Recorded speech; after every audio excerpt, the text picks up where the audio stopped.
Hi, everybody. Welcome to episode 8 of Steve Bell Live from the Vault. It's good to have you here. It's nice to see you. It's nice to be seen in this way. Okay, I've got a few songs ready for you. A couple old ones and a couple of new ones. We'll start with an... Oh, but before I do that, I want to say hi to my granddaughter, Nora. Hi, Nora. And to Avi and Reagan.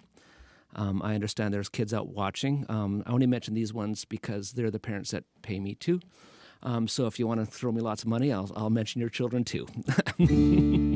That's not true. Do not repeat that. Okay. Okay, here's an old one. I learned this in India in 1992 or 1993. Now, I hope Vincent George is watching because I met a fellow named Vincent George. He was a Jesuit novice up at Manresa in Darjeeling area, which was sort of a boot camp for young priests. And I traveled up there to do a priest retreat with Father Bob McDougall, and I sang and he sort of taught. And this is where I learned the song "Deep Calls to Deep." These were the young men that taught me that song. And Vincent George was one of the young men there at the time that taught it to me, and I hung out with for a couple of weeks and got to know and love deeply while I was there. And I've just recently been in touch with him again via Facebook, of all things. And we just had a little chat last week. And turns out he's now running a school at Jeju Ashram in Siliguri, which is a hospice for folks inflicted with leprosy and TB. And so he runs a school for their children, and I've been there, Siliguri. So Vincent, I'm hoping you're watching. Did you show a picture of Vincent there? Okay, so this is a picture of me singing to the kids of the residents at Jeju Ashram, the sort of the hospice for lepers, years and years ago. It's been 1992, 1993, and so it was. Jeju Ashram basically is Jesus' house. I think that's kind of what that means, or home of Christ, or whatever. And it was started by Bob Middlehouse, a Jesuit brother from Hamilton, and it's a whole complex. And they have what they call the stone breakers, people that actually chisel stones and make gravel as part of an industry to finance the operations there. And so the school there is a school for the children of the stone breakers, and I've met them, and I've sung for them years and years ago. So it's an honor to sing this one for you, Vincent, my friend, and hope I haven't changed it too much since you taught it to me years ago.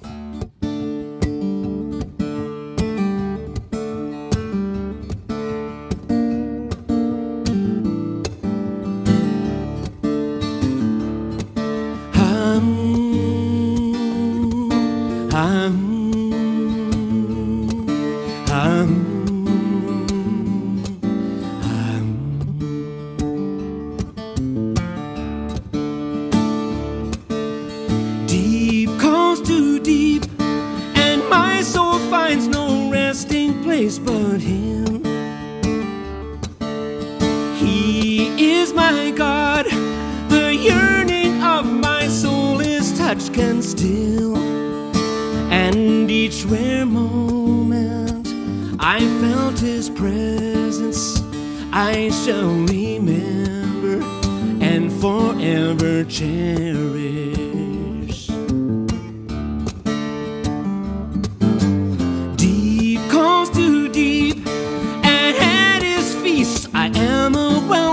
Guest. He gives me food. The hunger of my soul is laid to rest, and each rare moment I felt his presence I shall remember and forever cherish.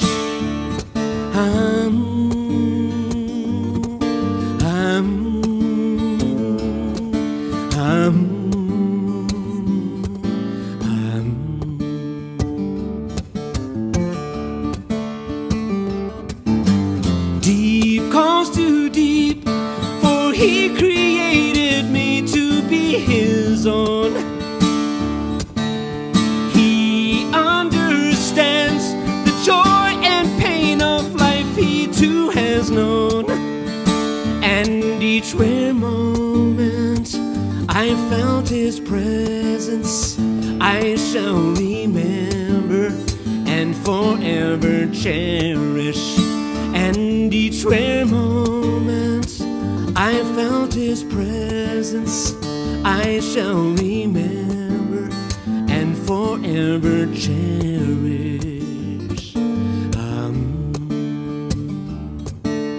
Cherish.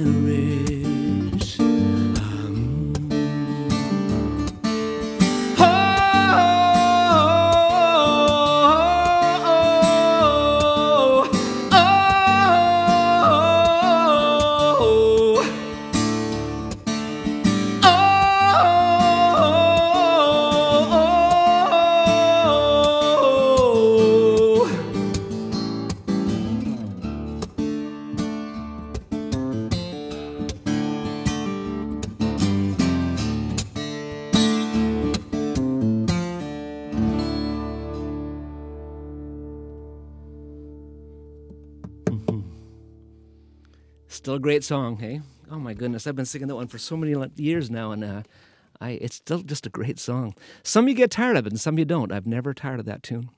It's brilliant. I didn't write it. It was the young men at the monastery there taught it to me, and we always assumed it was written by a local person there, but never could find the author.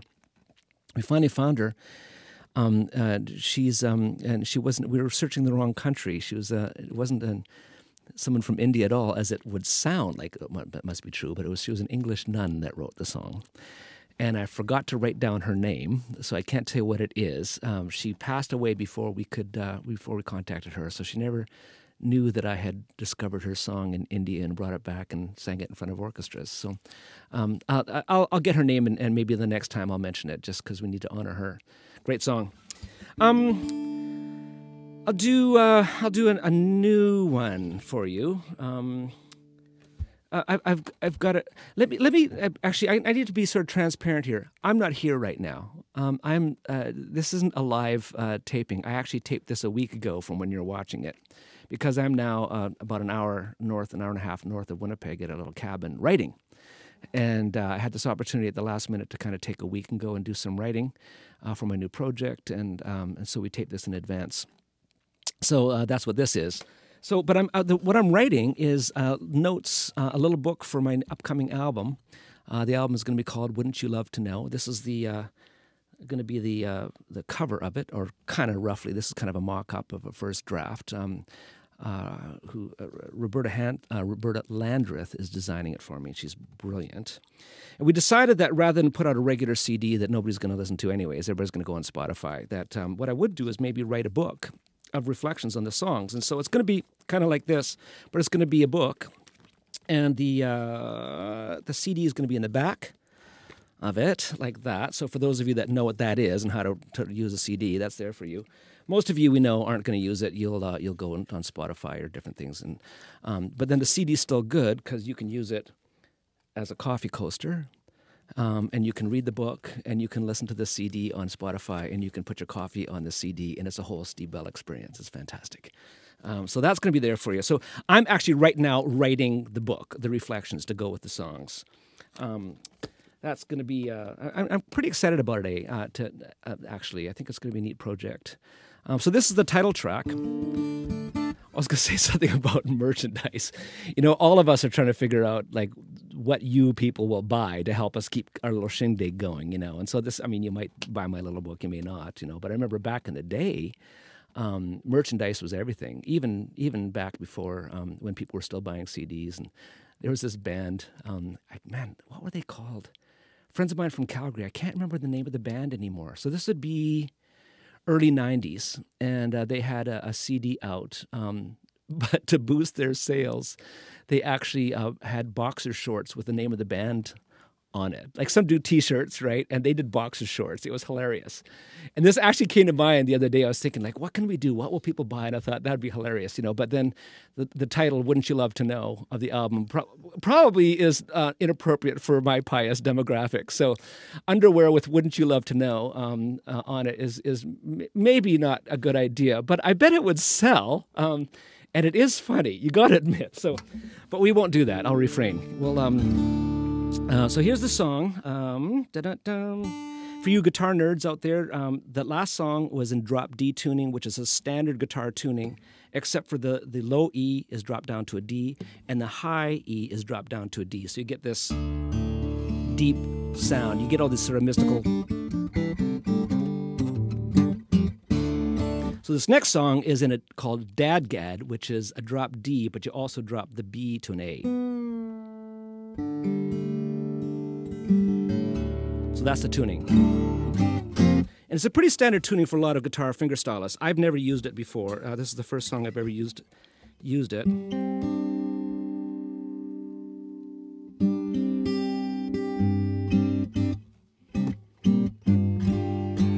I think that's okay.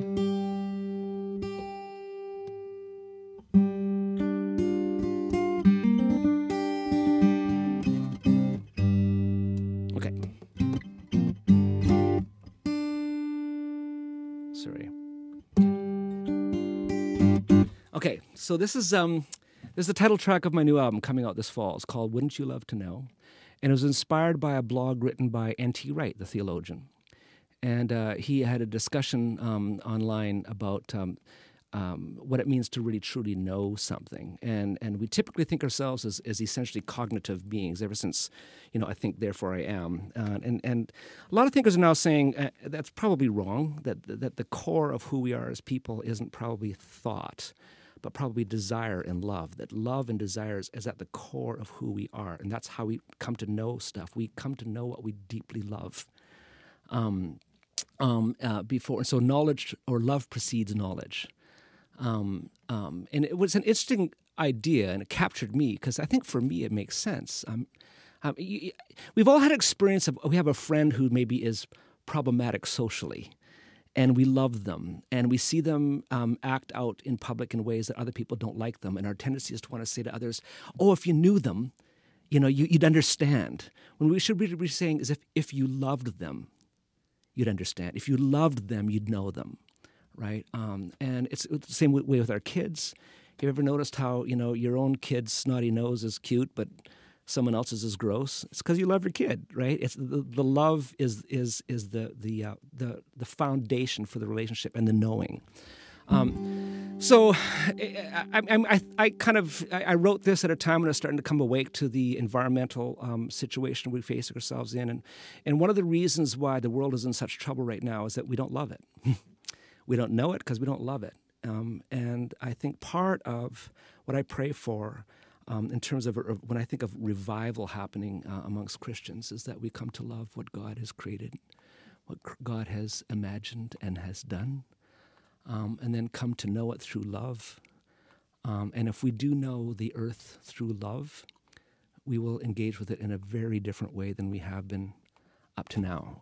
So that's kind of all behind this song. It goes like this.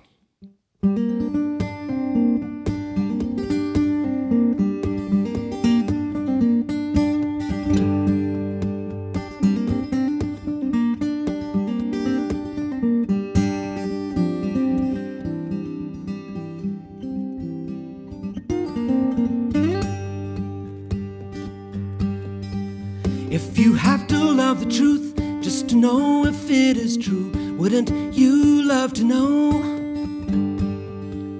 If the essence of a thing begs to hear your tender wooing, wouldn't you love to know? If you can't know a part without delighting in the whole, wouldn't you love to know? If you'd never know a kiss without first cherishing the soul, wouldn't you love to know?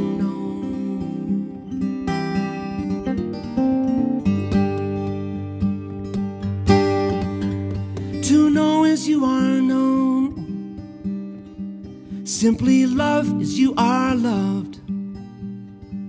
Gently turn this fertile loam to unearth the fragrance of the wonder drug.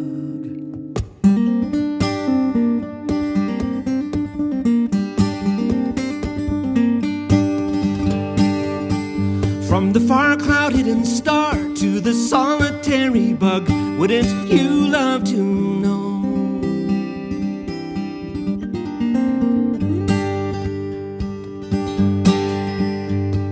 Frankenstein and Faust are yet the rage, unspeakable the severing damage done. Yet on the wind the distant sound of drum and the sweetness of the sage still might come a kinder age.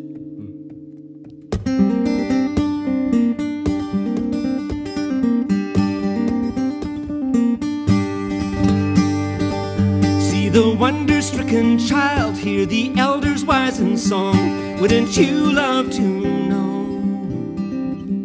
Wouldn't you love to know? Wouldn't you love to know?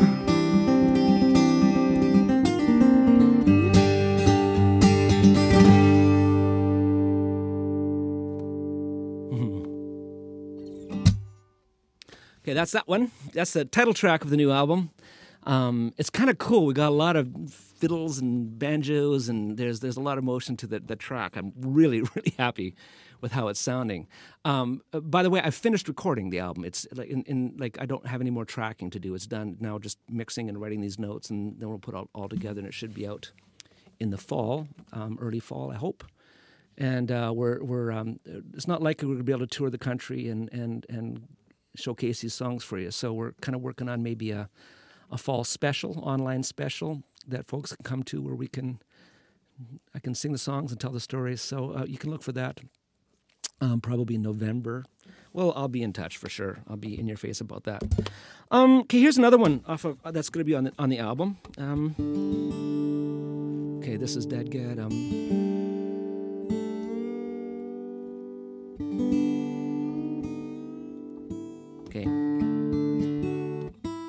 Okay, this is for you guitar nerds. Standard tuning, again, guitar tuning, drop your low E down to a D. So it's just, instead of a double drop D that deep calls a deep is in, it's a single drop D, the low. So you get that. Okay, and capo, I don't know, there, sure. Okay.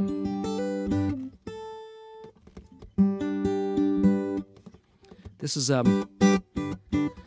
I wrote the lyric of this, but I stole heavily from my friend Malcolm Guite, and I've often just quoted his poetry in my songs, almost word for word, with a little change.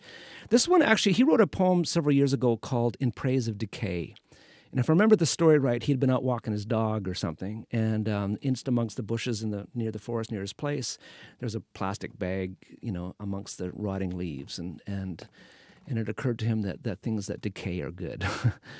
And so he writes this poem in praise of decay as compared to things that don't. And it struck me as it was a brilliant poem.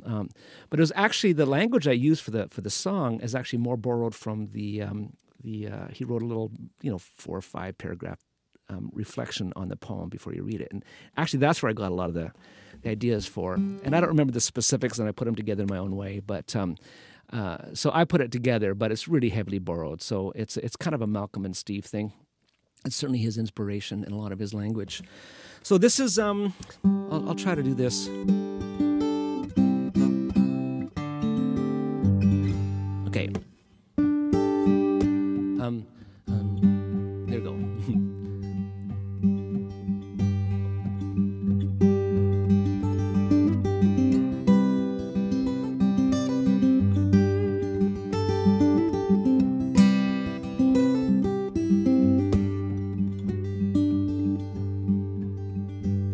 There are older ways of living, much wiser than the ways we know. Kinder and forgiving of the limits we're inclined to loathe. Native to this land that God has given us to grow, the seeds of love, the shoot of faith, the root of hope.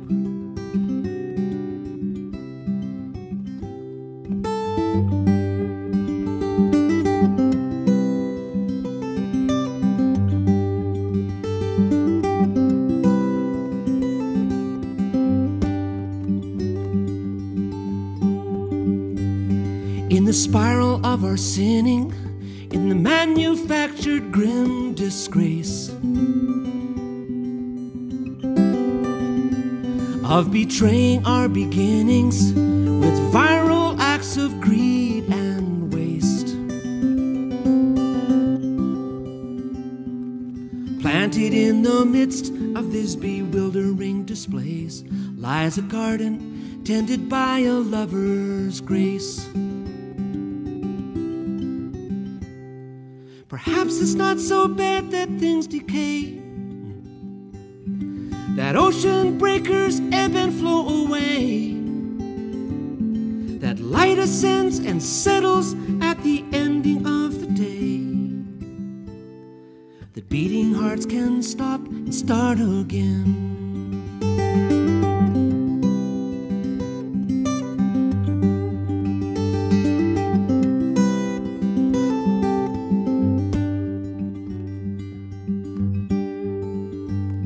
There's a reverence unfolding from the secrets of the lowly and least, and the arts of better knowing, of letting go and planting seeds.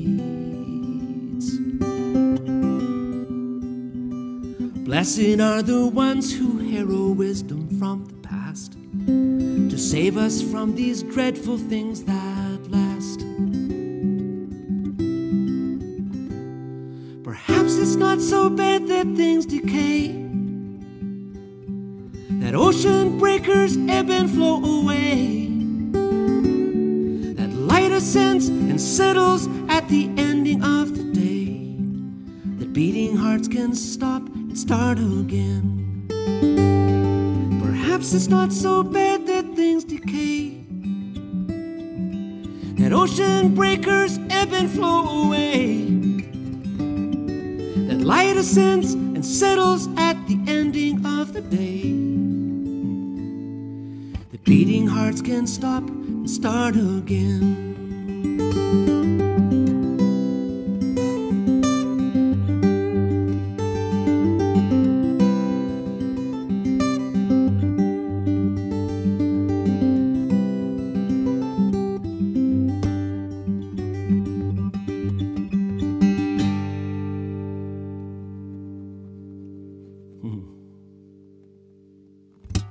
Okay, that's a new one. Okay, here's a... I promised my friend Hannah Braun I'd do this song for her. It's called Eventide. It's, boy, what are the texts? Comes from Chronicles and Ecclesiastes, kind of there's two. Chronicles 4:9, 1-10, which is known as the Prayer of Jabez. Years ago, this book came out called Prayer of Jabez, and it was an unfortunate book, really, because it took a beautiful prayer from the Old Testament and a story, and turned it into kind of a magic potion. The book was kind of suggesting if you pray this every day, things will go well for you. And it's sort of like God is our genie, and if we rub the jar right, things will be fine. If we rub it wrong, things will not be fine. And I just reject that theology. I just absolutely 100%. But it is a beautiful poem. And the poem says, "Bless me indeed, grant me increase, that your hand would be with me while I sleep. Protect me from harm when I wake. Keep me from wrong. This I pray, that I may not cause pain." And the story is of this guy named Jabez. And there's a little detail in there that his mother had died in his childbirth. And he realized, this is an interesting detail, that's about the only thing we know about this guy. And he realizes, obviously by this prayer, that his very life costs somebody else theirs, right? And he's praying to God, and he's saying, "Give me increase, bless me." And in the ancient world, what that meant was enlarge my tent, which basically doesn't mean give me more stuff. It's basically saying, I think I'm ready to handle more responsibility, right? The head of the household was responsible for the whole family, the sheep, the goats, the servants. Like you were responsible for everything under your tent. And so when someone would say, "Increase my tent," they weren't saying, "Could I have more TVs?" They're saying, "I think I'm growing up. I think I can handle more responsibility." But he goes back to his birth and he says, "But I know that my coming to life has caused pain before. So if this could be without causing somebody else pain, that would be lovely.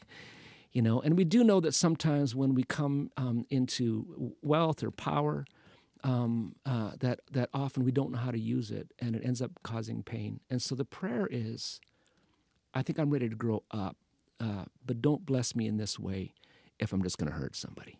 It's lovely, right? It's a very loving sentiment.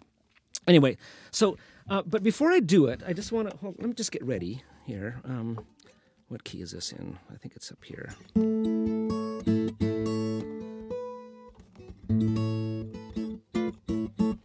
I think that's it. Well, and this is the, before I do it, I want to read you something. And this kind of follows, or the song follows from this. I didn't want to do this little concert without acknowledging that in the States right now they've surpassed the 100,000 fatalities mark of COVID, and that's huge. And to not take a moment and acknowledge it. And in these little concerts, I haven't really said much other than little things about COVID and what's going on. It's not because I don't want to comment. I just don't know what to say. We're all kind of trying to figure this out and learning what it means to be lovers in this time. What does that look like? But the 100,000 is a pretty significant mark. And I was looking for something I might be able to say, and I thought maybe we could have a time of silence, but that's weird, you know, online silence. I don't know. But I found this morning, my buddy Malcolm has just put out a poem that refers to it. And he'd been writing a series of poems under a general title called the Quarantine Quatrains. The Quarantine Quatrains. And this is a section of it. And this is in response to that huge number that we have now crossed of fatalities. And it's called Behind Each Number, One Beloved Face. And I just thought I'd like to read it to you, and then I'll sing you the song. At the close of day, I hear the gentle rain, whilst experts on the radio explain mind-numbing numbers rising by the day, ciphers of unimaginable pain. Each evening they announce the deadly toll, and patient voices calmly call the roll. I hear the numbers, cannot know the names behind each number, mind and heart and soul. Behind each number, one beloved face, a light in life whom no one can replace, leaves on this world a signature, a trace, a gleaning, and a memory of grace. All loved and loving, carried to the grave, the ones whom every effort could not save. Amongst them all those carers whose strong love brought life for others with the lives they gave. The sun sets and I find myself in prayer.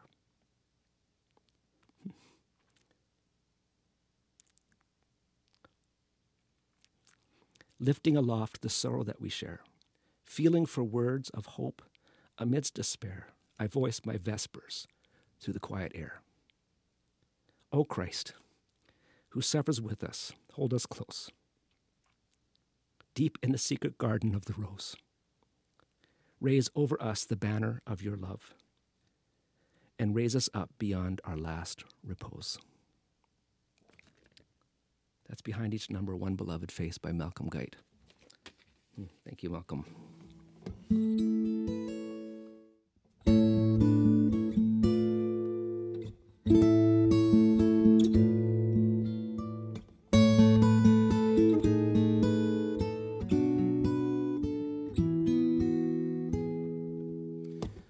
Bless me indeed, grant me increase, that your hand would be with me, and while I sleep, protect me from harm when I wake, keep me from wrong. This I pray that I may not cause pain, for with much wisdom comes much sorrow, and the more that I know, the more sorrow grows. Like a fish caught cruelly, like a bird in a snare, we are caught and we are captive unexpectedly.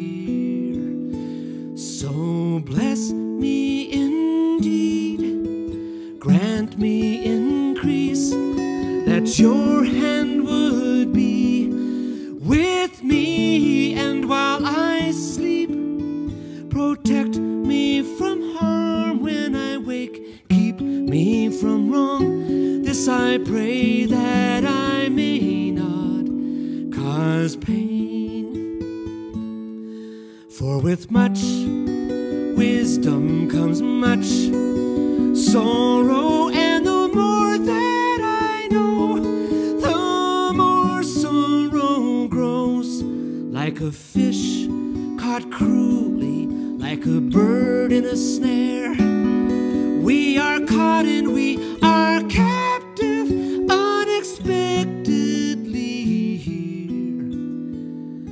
So bless me indeed, grant me increase, that your hand would be with me, and while I sleep, protect me from harm. When I wake, keep me from wrong. This I pray that I may not cause pain, that I may not cause pain.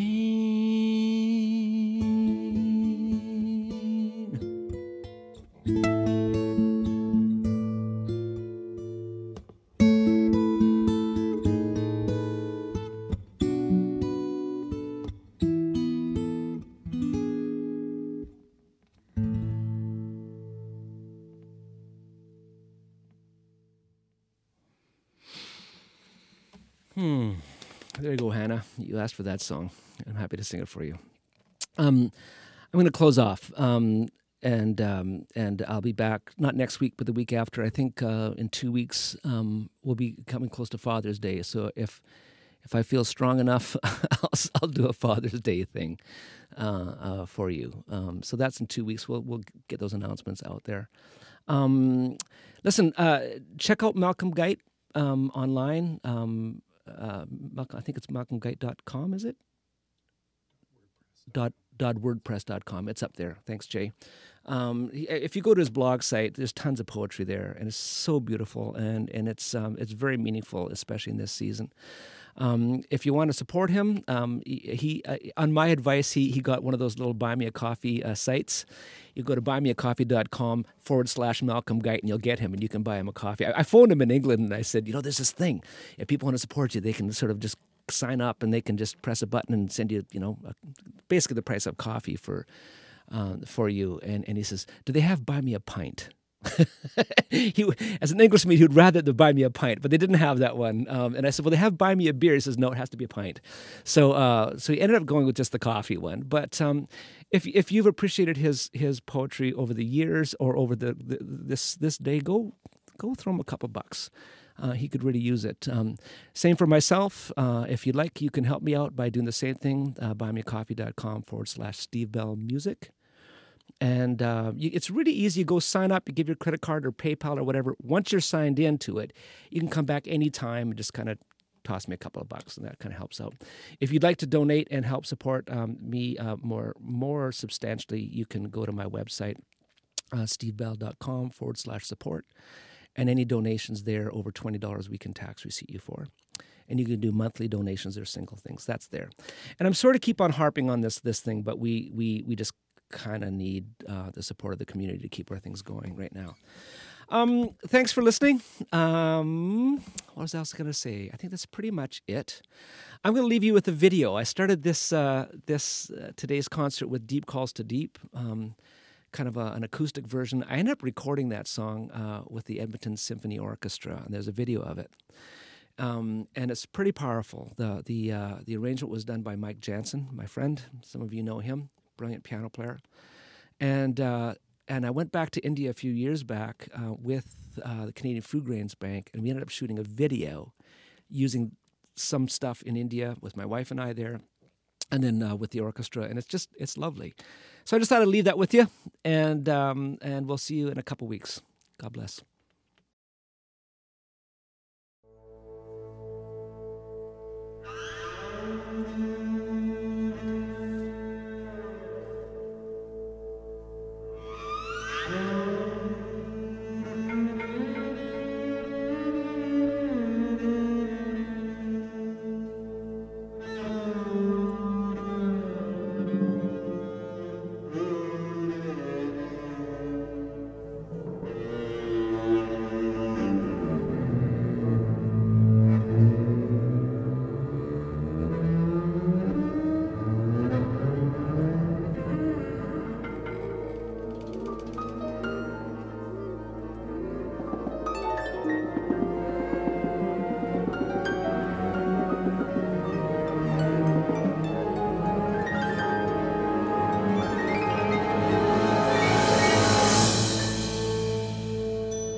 is my God. The yearning of my soul His touch can still. And each rare moment I felt His presence, I shall remember and forever cherish.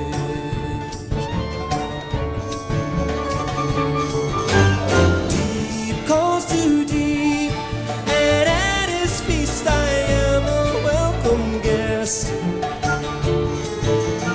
He gives me food, the hunger of my soul is laid to rest.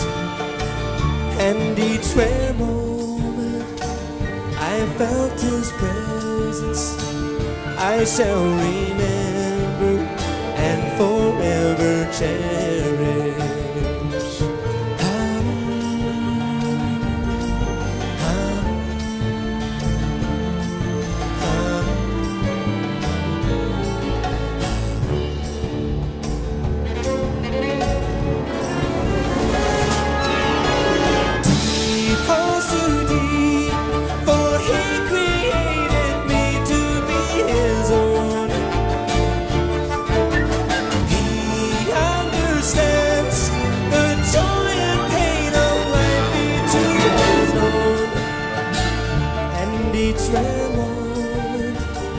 I felt His presence, I shall remember